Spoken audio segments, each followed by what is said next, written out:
Good afternoon, student. Today we start explanation chapter 2 पथिक। इसके कवि राम नरेश त्रिपाठी जी हैं। तो सबसे पहले कवि परिचय में हम इनके विषय में जान लेते हैं। श्री राम नरेश त्रिपाठी जी, इनका जन्म कोयरीपुर गांव, जिला जौनपुर, उत्तर प्रदेश में सन 1881 में हुआ था। राम नरेश त्रिपाठी पूर्व छायावाद युग के महत्वपूर्ण कवि माने जाते हैं। एक कृषक परिवार में जन्म इन्होंने लिया। राम नरेश त्रिपाठी का व्यक्तित्व एवं कृतित्व अत्यंत प्रेरणादायी है। उनका व्यक्तित्व एवं उनके द्वारा लिखी गई रचनाएं अत्यंत ही प्रेरणादायक हैं। उनके पिता पंडित राम दत्त त्रिपाठी धार्मिक व सदाचार परायण ब्राह्मण थे। भारतीय सेना में सूबेदार के पद पर वह कार्य कर चुके थे। पंडित रामदत्त त्रिपाठी का रक्त राम नरेश त्रिपाठी की रगों में धर्मनिष्ठ और कर्तव्यनिष्ठ व राष्ट्रभक्ति की भावना के रूप में बहता था। वे अपने पिता की तरह ही देश के प्रति प्रेम की भावना एवं कर्तव्यनिष्ठ की भावना, राष्ट्रभक्ति की भावना अपने पिता से ही उन्होंने यह प्रेरणा ली। दृढ़ता, निर्भीकता और आत्मविश्वास, ये सभी गुण उनके अंदर अपने परिवार से ही उन्हें प्राप्त हुआ था या मिला था। राम नरेश त्रिपाठी जी उनकी प्रारंभिक शिक्षा गांव के प्राइमरी स्कूल में ही उन्होंने प्राप्त की।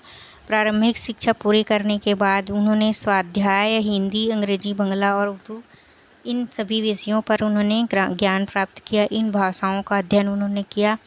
त्रिपाठी जी की कविताओं में वस्तु, देश प्रेम और व्यक्तिक प्रेम, उनकी रचनाओं में इसकी छवि दिखाई देती है। सन 1962 में राम नरेश त्रिपाठी जी की मृत्यु हो गई। उनकी प्रमुख रचनाओं में कविता, कहानी, उपन्यास, जीवनी, संस्मरण, बाल साहित्य आदि हैं। उन्हीं की रचनाओं में से एक है आज जो हम आपके हिंदी आरोह में पढ़ने वाले हैं। उनके द्वारा रचना की गई कविता पथिक।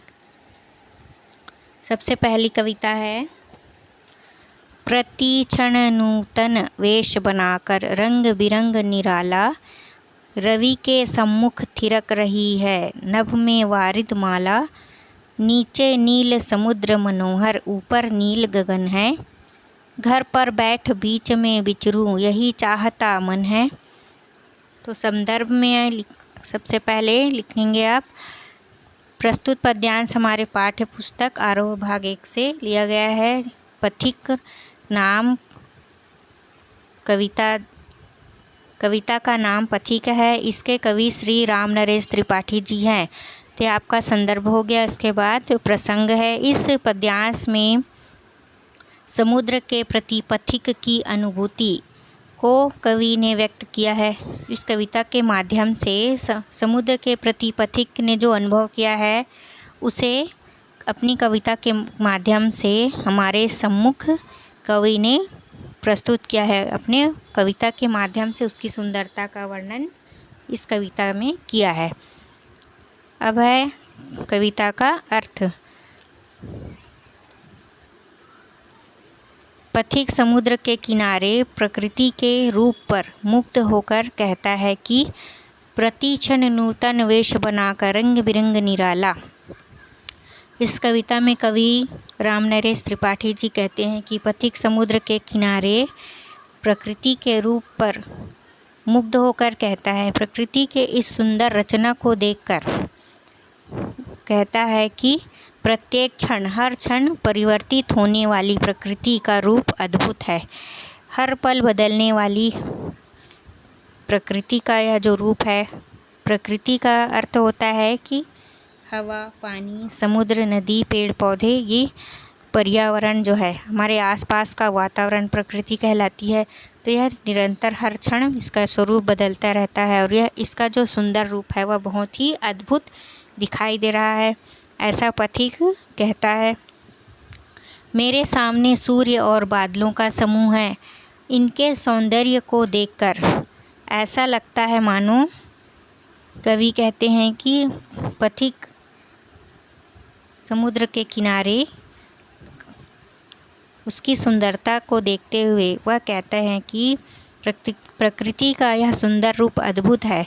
मेरे सामने सूर्य और बादल का समूह दिखाई दे रहा है। इनके सौंदर्य को देखकर ऐसा लगता है मानो बादलों की मंडली नित नए और रंग बिरंगे रूप बनाकर। बादलों को देखकर ऐसा लगता है, ऐसा अनुभव होता है कि आसमान में ये नित नए रंग बिरंगे रूप अपना स्वरूप बनाकर सूर्य के सामने नाच रही हों। ये बादल ऐसे लगते हैं, ऐसे दिखाई दे रहे हैं जैसे हर दिन यह अपना नया नया रूप बनाकर सूर्य के सामने नृत्य करते हों। ऐसा इनका जो है यह दृश्य मुझे दिखाई दे रहा है। नीचे मनोरम नीला समुद्र है और उसके इन बादलों के नीचे सुंदर नीला समुद्र दिखाई दे रहा है। ऊपर नीला आकाश है। ऐसे में मेरा मन चाहता है कि नीचे नीला समुद्र है और ऊपर आकाश नीला है।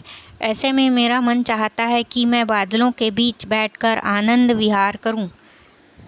कवि कहते हैं कि पथिक के माध्यम से कि मैं इस सुंदर वातावरण को देखकर मेरा मन में ऐसी भावना उत्पन्न हो रही है, या मेरी ऐसी इच्छा हो रही है कि मैं भी इन बादलों के बीच में जाकर बैठकर आनंद विहार करूं, आनंद से उन बादलों के बीच भ्रमण करूं। ऐसी मेरी इच्छा इस दृश्य को देखकर हो रही है। प्रकृति का सुंदर चित्रण यहाँ पर कवि ने इस कविता के माध्यम से हमारे सामने जो है, हमारे सम्मुख प्रस्तुत किया है। तो यह आपका अर्थ कंप्लीट हो गया है। अब कविता नंबर 2। रत्नाकर गर्जन करता है, मलया नील बहता है, हरदम यह हौसला हृदय में प्रिय भरा रहता है। इस विशाल विस्तृत महिमामय रत्नाकर के घर के कोने कोने में लहरों पर बैठ फिरूं जी भर के। संदर्भ पूर्ववत रहेगा, जैसा आपको पहले बताया गया है वैसा ही। फिर प्रसंग में आप लिखेंगे, इसमें पथिक सागर के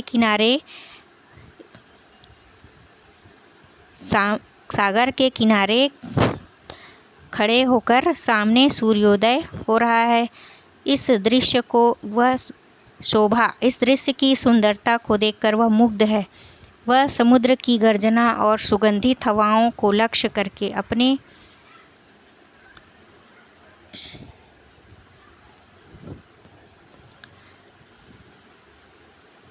उस सुंदर वातावरण का सुंदर चित्रण इस कविता के माध्यम से कवि ने किया है। अब इसका अर्थ है, मेरे सामने खड़ा समुद्र गर्जन तर्जन कर रहा है। कवि कहते हैं पथिक के माध्यम से कहना चाहते हैं कि समुद्र किनारे पथिक भ्रमण कर रहा है। वह उस दृश्य को देखकर कहते हैं, पथिक कहता है कि मेरे सामने यह समुद्र गर्जन तर्जन कर रहा है, अर्थात समुद्र की लहरें आ जा रही हैं जिससे गर्जना की आवाज़ हो रही है। साथ ही मलयगिरी से निकलने वाली सुगंधित हवाएं बह रही है। साथ ही वातावरण में जो शुद्ध हवा, सुगंधित हवा चल रही है, वह पर्वत के ऊपर से चलने वाली शुद्ध और सुगंधित हवा जो है बहुत ही वातावरण को और भी अधिक प्रिय बना रही है, या और भी अधिक वातावरण जो है वहाँ का स्वच्छ हो गया है। ऐसे में कवि कहते हैं कि हे प्रिय, इन्हें देखकर मेरे मन में यह उत्साह सदा भरा रहता है कि मैं इस विशाल विस्तृत और महान सागर रूपी घर के कोने कोने में जाऊं। पथिक कहता है कि इस दृश्य को देखकर मेरे मन में और भी अधिक उत्साह उत्पन्न होने लगता है और मेरी इच्छा होने लगती है कि मैं इस विशाल समुद्र में, जिसका ओर और छोर दिखाई नहीं दे रहा, उस महान सागर रूपी के घर में, अर्थात सागर के जिसका ओर छोर मैं देख नहीं पा रहा हूँ, मेरी इच्छा हो रही है कि मैं इनके लहरों में बैठूं और जी भरकर उसमें विहार करूं। इस सुंदर दृश्य को देखकर पथिक कहता है कि सागर के कोने कोने को जाकर मुझे देखने की इच्छा हो रही है। इसकी लहरों में बैठकर भ्रमण करने की मेरी तीव्र इच्छा हो रही है। तो यह अब है आपका कविता नंबर 3।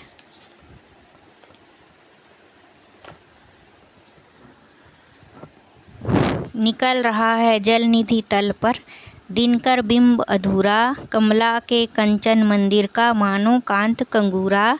लाने को निज पुण्य भूमि पर लक्ष्मी की असवारी, रत्नाकर ने निर्मित कर दी स्वर्ण सड़क अति प्यारी।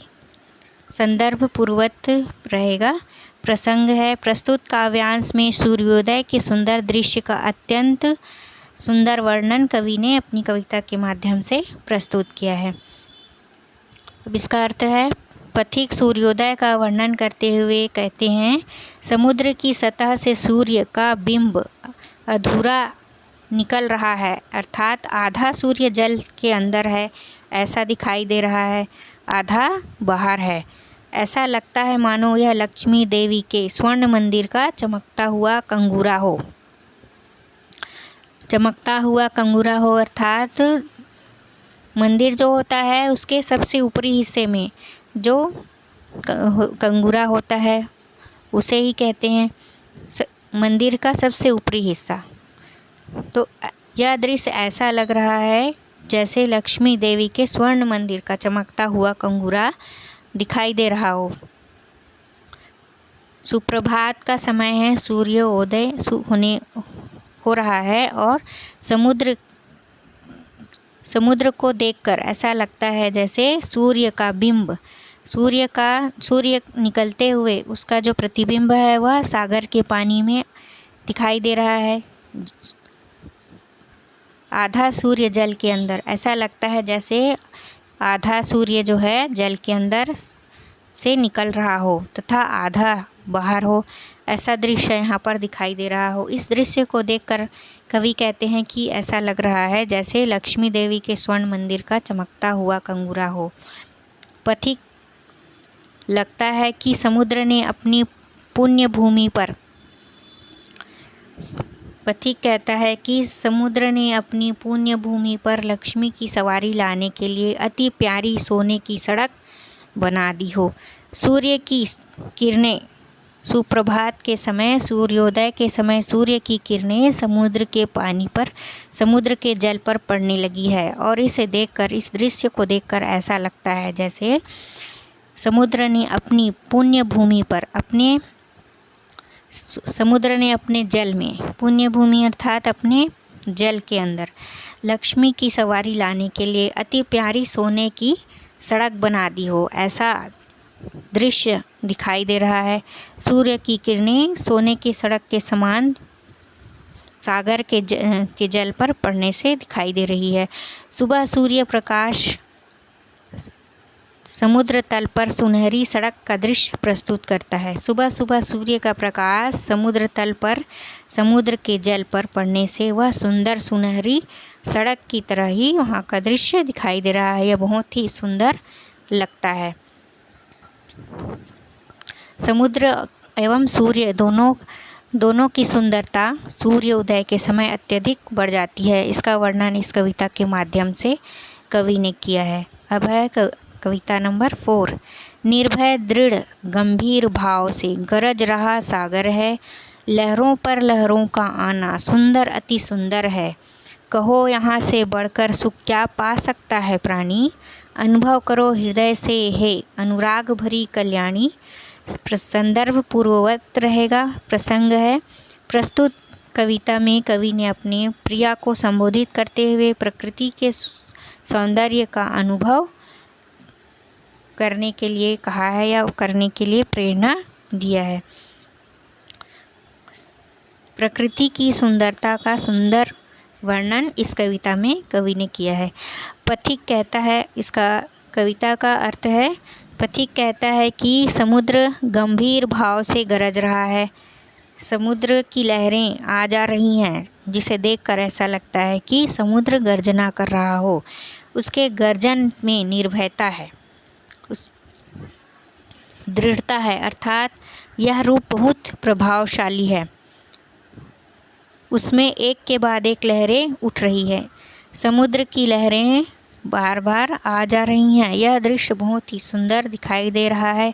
यह दृश्य देखना जो है बहुत ही प्रभावशाली है, अर्थात जो भी इस दृश्य को देख लेता है तो उसके तन मन पर बहुत अधिक प्रभाव, बहुत ही सुंदर प्रभाव पड़ता है। उसमें एक के बाद एक लहरें उठ रही हैं, अर्थात समुद्र की लहरें एक एक करके आ जा रही हैं।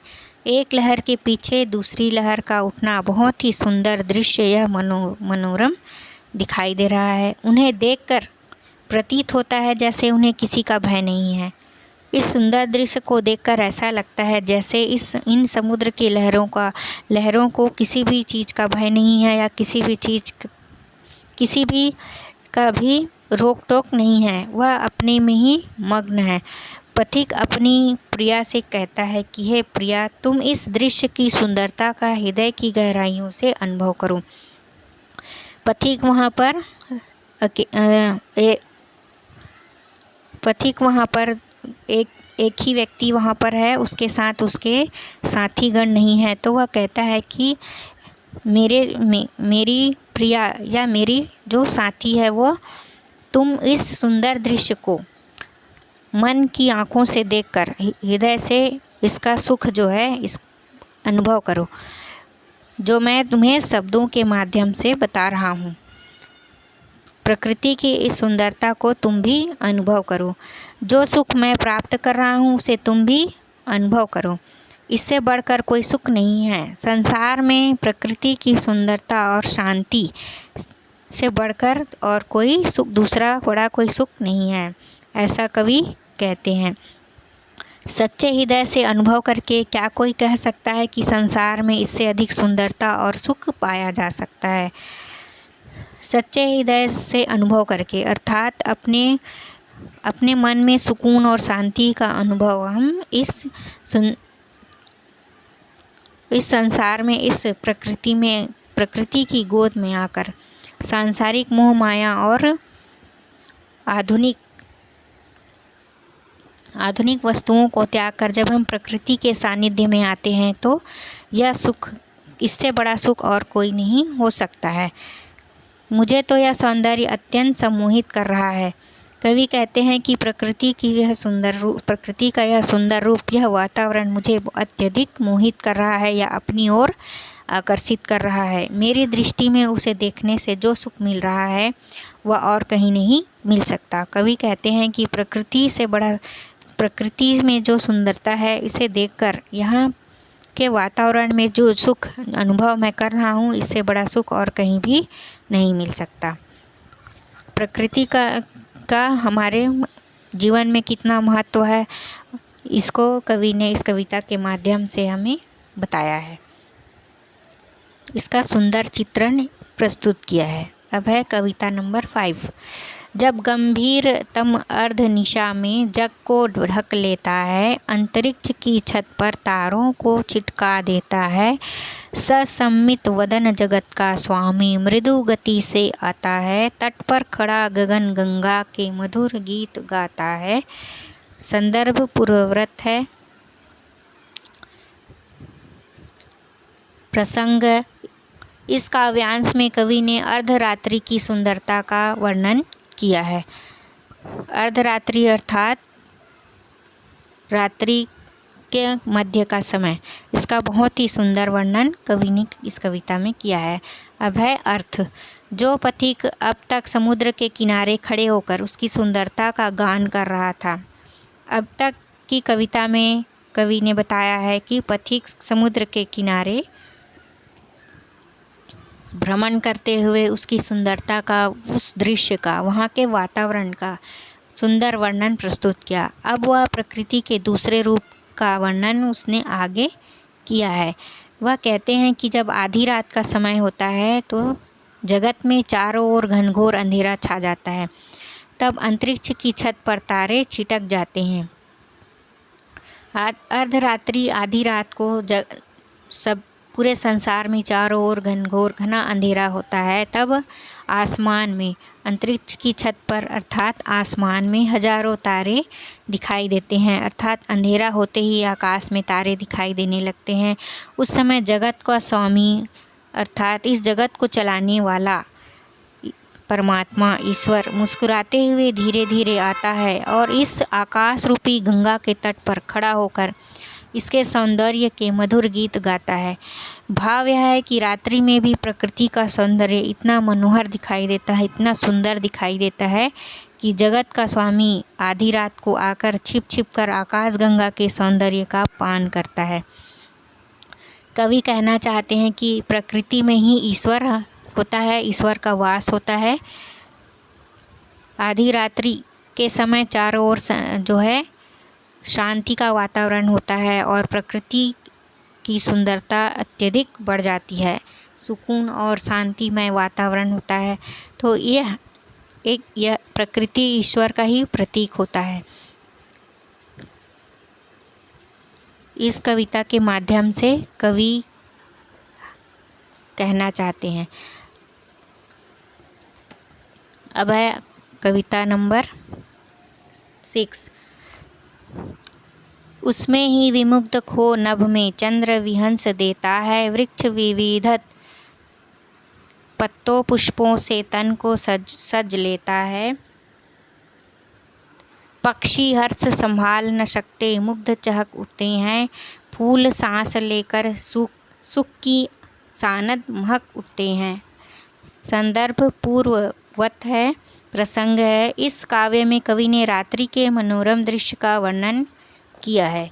इस कविता में कवि ने रात्रि के समय का सुंदर चित्रण प्रस्तुत किया है या सुंदर वर्णन किया है। अर्थ है, रात के समय आकाश गंगा के जगमग सौंदर्य को देखकर, रात के समय आसमान में आकाश गंगा अर्थात आसमान में जगमग सौंदर्य को देखकर, आकाश गंगा के असंख्य तारों के कारण आसमान जो है जगमगा उठा है। इसका जो रूप है बहुत ही सुंदर दिखाई दे रहा है।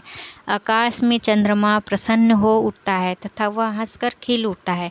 जब रात्रि का समय होता है तो आसमान में चंद्रमा दिखाई देता है, तो यह ऐसा लग रहा है दृश्य जैसे आसमान में चंद्रमा खिलकर हंस उठा हो। आशा यह है कि चंद्रमा का खिलना भी मानो प्रकृति की प्रेम लीला से मुग्ध होना है। अर्थात कवि कहना चाहते हैं कि चंद्रमा का उदित होना, चंद्रमा का आसमान में रात्रि के समय उदित होना प्रकृति की ही सुंदरता का एक रूप है। यहाँ तक कि इस सुंदर रूप के कारण ही विविध वृक्ष तरह तरह के पत्तों और फूलों से अपने तन को सजाकर खड़े हो जाते हैं। ऐसा लगता है चंद्रमा की रोशनी जो पड़ती है तो वृक्ष, फूल, पत्ते, उन पर पड़ने वाले चंद्रमा की रोशनी जो है, किरणें जो है बहुत ही सुंदर दिखाई देते हैं। पक्षीगण भी अपनी खुशी संभाल नहीं पाते, वे मुग्ध होकर चहक उठते हैं। चंद्रमा की रोशनी और रात्रि का जो समय होता है वह शीतलता का समय होता है।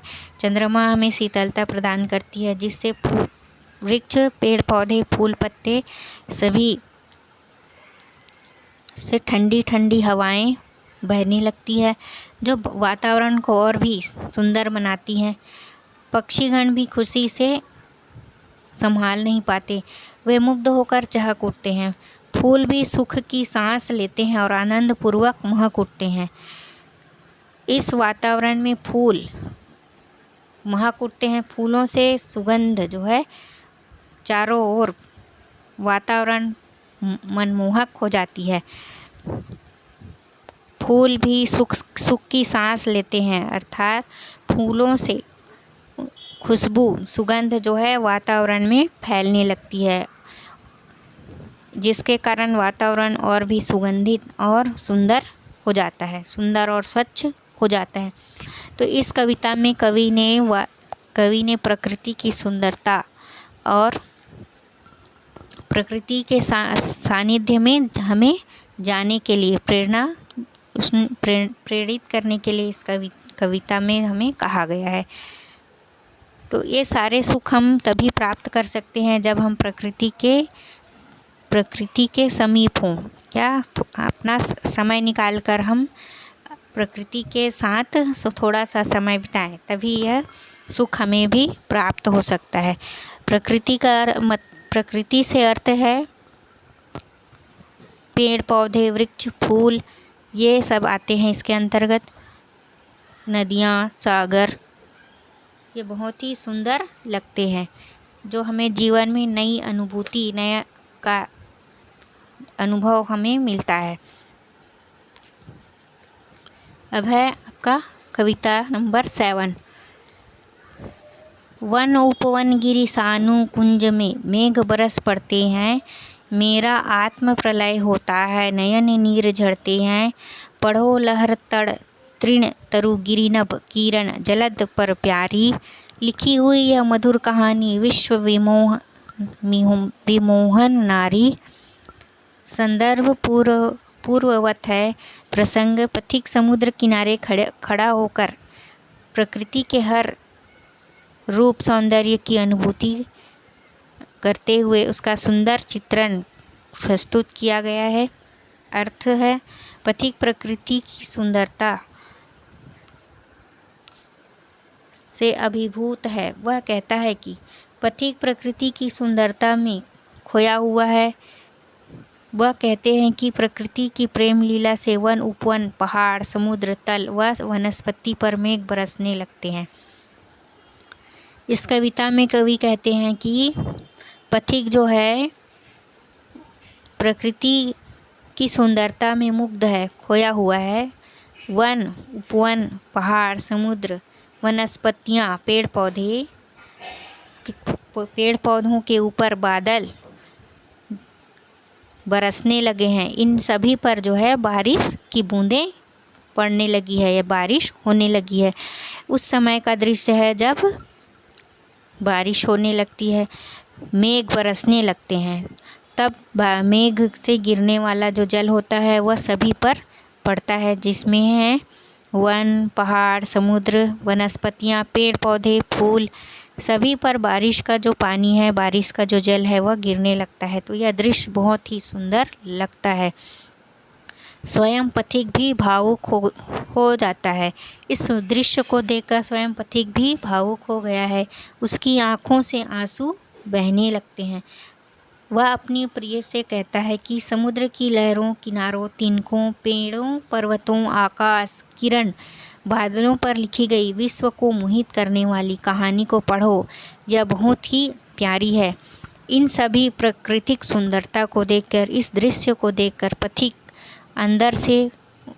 अंतर्मन से बहुत ही ज़्यादा भावुक हो उठे हैं, जिसके कारण उसके नेत्रों से अश्रु बहने लगते हैं और वह अपनी प्रिय को, अपनी प्रेयसी को याद करते हुए, अपने प्रियजन को याद करते हुए कहते हैं कि समुद्र की लहरें, उनके किनारे, पेड़ पौधे, पर्वत, आकाश, सूर्य की किरणें, बादल और भी प्रकृति के सुंदर रूप को, जो विश्व को मोहित करने वाली है, विश्व में जो हम सभी को मोहित करने वाली है, इसलिए इस कहानी को, इस सुंदर दृश्य को, प्रकृति की सुंदरता को देखो, वह बहुत ही प्यारी है, उसके महत्व को समझो, ऐसा कवि कहते हैं। अब है कविता नंबर 8। कैसी मधुर मनोहर उज्ज्वल है यह प्रेम कहानी, जी में है अक्षर बन इसके बनु विश्व की बानी। स्थिर पवित्र आनंद प्रवाहित सदा शांति सुख कर है, आहा प्रेम का राज्य परम सुंदर अतिशय सुंदर है। संदर्भ पूर्ववत है। प्रसंग पथिक समुद्र के किनारे खड़ा होकर प्रकृति की लीला को प्रेम लीला समझकर उसी में वह खुशी का अनुभव करता है। प्रसंग में आपके आएगा पथिक समुद्र के किनारे भ्रमण करते हुए प्रकृति की सुंदरता का अद्भुत चित्रण प्रस्तुत किया गया है। अर्थ है पथिक प्रकृति में चल रही प्रेम लीला में स्वयं को लीन करने की इच्छा प्रकट करते हुए कहते हैं पथिक प्रकृति अर्थात हमारे आसपास वातावरण, जल, वायु, बादल, हवा, मिट्टी, नदियाँ, पेड़ पौधे, वृक्ष, ये सभी प्रकृति के अंतर्गत आते हैं। तो पथिक जो है समुद्र के तट पर भ्रमण करते हुए प्रकृति के सानिध्य में है, वह उसकी सुंदरता में मुग्ध हो गया है। और कहते हैं कि मुझे सूरज और समुद्र की यह प्रेम कहानी, सूर्य और समुद्र के दोनों के बीच प्रेम कहानी बहुत ही मधुर, मनोरम और उज्जवल प्रतीत हो रही है। दोनों के परस्पर इस मिलाप को देखकर, इस उज्जवल दृश्य को देखकर, इसे देखकर मेरा मन करता है कि मैं भी इसे शब्दों में व्यक्त करूं। कवि कहते हैं कि इस सुंदर दृश्य को देखकर मेरी इच्छा हो रही है कि मैं इस दृश्य को अपने शब्दों में व्यक्त करूं और सभी को इसके बारे में बताऊं। ऐसी मेरी तीव्र इच्छा हो रही है। मेरी उस प्रेम पूर्ण वाणी को पूरा संसार सुने। प्रकृति में सदा एक पवित्र, आनंदमयी और सुखकारी शांति छाई रहती है। प्रकृति में सदा ही एक पवित्र, आनंदमयी और सुखकारी शांति विद्यमान होती है, स्थिर होती है, स्थायी होती है। यहाँ प्रेम का राज्य छाया प्रतीत होता है। वह प्रेम का यह राज्य कितना सुंदर है। कवि कहते हैं कि यहाँ पर प्रेम का राज्य, चारों ओर प्रेम ही प्रेम दिखाई देता है। प्रकृति का प्रेम हर प्राणी के लिए, पशु पक्षी के लिए इसमें दिखाई देता है। प्रकृति बिना किसी स्वार्थ के सभी के लिए, सभी को जीवन प्रदान करती है, सुख प्रदान करती है। यह निस्वार्थ प्रेम मुझे दिखाई दे रहा है। यह प्रेम कितना सुंदर है। प्रकृति का यह कितना सुंदर प्रेम है, इस कविता में कवि ने हमें बताया है। प्रकृति मनुष्य के लिए, पशु पक्षी के लिए, पेड़ पौधों के लिए, सभी के लिए जीवनदायिनी है और हमें प्रकृति की सुरक्षा करनी चाहिए।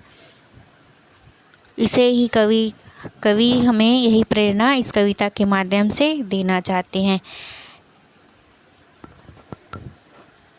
प्रकृति हमेशा, अगर हम प्रकृति के नियमों के अनुसार चलते हैं तो वह सदा ही हमें सुख प्रदान करती है, और यदि हम प्रकृति के नियमों के विरुद्ध चलते हैं तो वह हमें दंड भी देती है। इसीलिए हमें प्रकृति के नियमों का पालन करना चाहिए, अर्थात पेड़ पौधे, पशु पक्षी सभी की सुरक्षा करनी चाहिए, क्योंकि सभी का अस्तित्व होना चाहिए, तभी जीवन चक्र सही रूप से चलता है। तो यह कविता के माध्यम से कवि हमें संदेश देना चाहते हैं, प्रेरणा देना चाहते हैं कि प्रकृति के महत्व को और उसकी सुंदरता को हम समझें। स्टूडेंट, आपका लेसन कंप्लीट हो गया है। Watch this video and like, subscribe my channel.